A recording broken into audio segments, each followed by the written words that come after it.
शेर में लड़की को नौकरी करने को मिल गई, हमारे लड़के को लड़की अपनी पसंद की मिल गई। ये एपिसोड्स स्लो थे लेकिन अच्छे इन द सेंस कि हमारी स्टोरी थोड़ी सी आगे मूव कर रही है। एक हमें बहुत बड़ी एंगेजमेंट देखने को मिली, एक बात पक्की हुई, फिर एक इज़्ज़त के नाम पे एक लड़की को नौकरी करने की इजाज़त मिल गई। What is really working, I think इस दफ़ा मैंने ज़रा सा गौर किया कि म्यूज़िक बहुत इसका मज़े का है। वो या अच्छी सिचुएशन हो, सैड सिचुएशन हो, वो somehow the other it is fitting in every situation. So I think the music is really working. So for me it is a 1 thumbs up. Sets are beautiful. I have issues, वो हम आगे बात करेंगे। चलें जी, 1 thumbs up Marina Khan की तरफ से भी। मरीना खान इस वक्त लंदन में है, बहुत दूर से ये रिव्यू आया है। सबसे मज़े की चीज़ मुझे इस एपिसोड में जो इन दोनों एपिसोड्स में लगी थी वो है अतीका। आई थिंक अतीका जो जिसको हम बड़ी बीवी कहेंगे और शेर की माँ को हम छोटी बीवी कहेंगे। तो बड़ी बीवी जो हैं उनकी अदाएँ, उनकी सार्कास्टिक लुक्स, उनके जेस्चर्स, उनका तरीक़ेकार बोलने का किसके साथ कैसे, I really think she's doing an amazing job. I'm loving it. I think from Arjumand, I have come to Atika for these 2 episodes. बहुत ज़्यादा मुझे जो स्पेशली एक सीन था जिसमें दोनों बड़ी और छोटी बैठती हैं एक ही क्या कहते हैं कमरे में, और जब वो दोनों बातें कर रही होती हैं कि शेर का रिश्ता लेके जाना है, वो मुझे बहुत अच्छा लगा। और वहाँ एक डायलॉग बोला बड़ी बीवी ने जो बहुत ही मज़े का था, जिसमें कहती है मोटी मोटी किताबों ने तुम्हारा दिमाग तो नहीं ख़राब कर दिया तुम्हारा। I thought that was such a lovely dialogue. It was just the way I think she said it was just so funny. मेरी तो उसी इतनी हंसी उस वक़्त निकली। बट मुझे अच्छा, अब बड़ी बीवी को जब ये लोग उकसा रहे थे जो दूसरी फैमिली है, उस वक़्त वो कहती है बुलाओ अपने अब्बू को, मैंने उससे बात करनी है। फिर अब्बू आए और छोटी बीवी को कहा कि मुझे इनके साथ अकेले में बात करनी है। उसको भेज दिया, लेकिन फिर शेर आ गया, लेकिन शेर के सामने सारी बात हो गई। सो यहाँ मुझे थोड़ा सा एक कन्फ्यूजन सा लगा। But overall I really enjoyed दी बड़ी बीवी, एंड स्पेशली वो जो कहती मैं तो गाड़ी में मेन गाड़ी में मैं जाऊँगी, and her entire attitude in that entire thing. I know this is more about the acting, but I think वो स्टोरी भी जो है ना उनकी वजह से मुझे लगता है काफ़ी आगे मुझे प्रोग्रेस करती हुई लगी। So that's why I am mentioning her lot, because I just feel that those scenes were very very enjoyable. So direction comes in to that, acting comes in to that.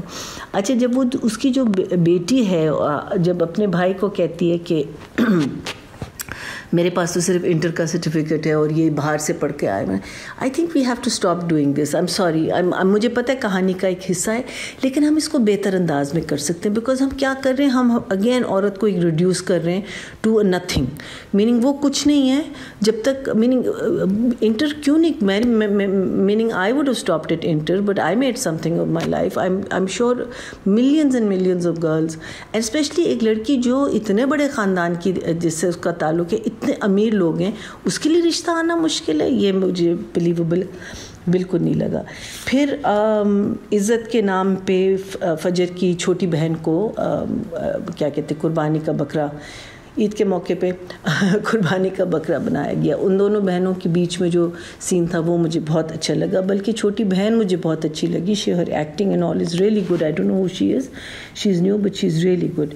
But जब doctor अंदर आता है, उसका जो husband to be है, वो बिल्कुल acknowledge नहीं करता फजर को जब तक वो बैठ नहीं जाता। फिर कहते अरे डॉक्टर फजर आप ये हैं। I thought that scene could have been done little better, but overall interesting. It was interesting watch. अब्बा जान मुझे नहीं समझ आ रहे फजर के, वो कुछ करते नहीं हैं, वो बस बैठे रहते हैं एक जगह, और बेसिकली वो एक सोग मना रहे हैं जैसे बेटी मर गई है, और वो बस बैठे रहते, तो उनका भी मुझे थोड़ा सा नहीं इतना समझ आया। I feel that I feel that ठीक है जो भी है, आई मीन इतनी बड़ी बात नहीं है जितना ये ड्रामा बना रहा है इसको, मुझे लग रहा है, मुझे ये फील हो रहा है।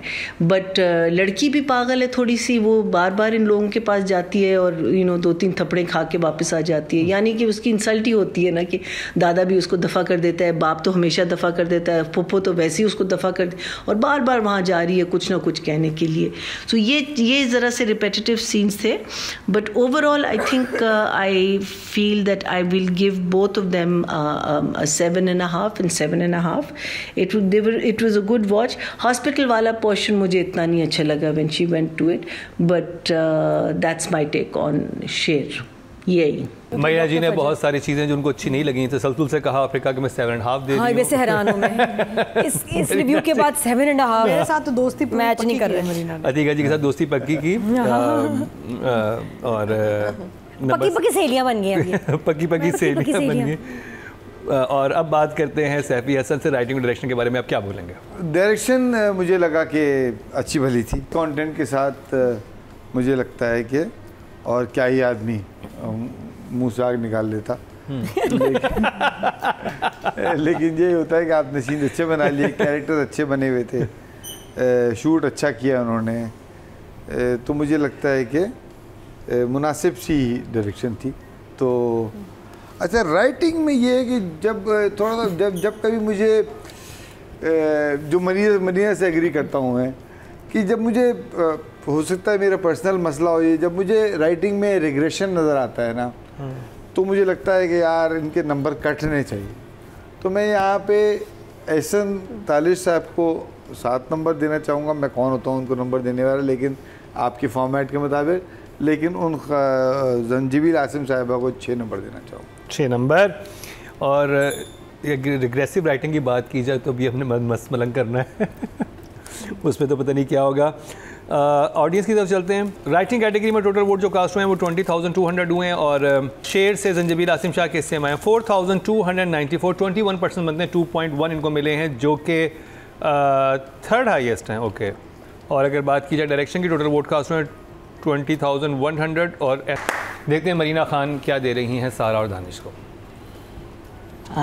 Danish Tehmoor, okay, Danish, I really liked him in the Mangni scene. I thought जब अब्बा क्या कहते हैं उनको ऑलमोस्ट बेग कर रहे होते हैं और दानिश उठ के उसको अब्बा को कहता है कि नहीं, और फिर जब लड़की का बाप कहता है कि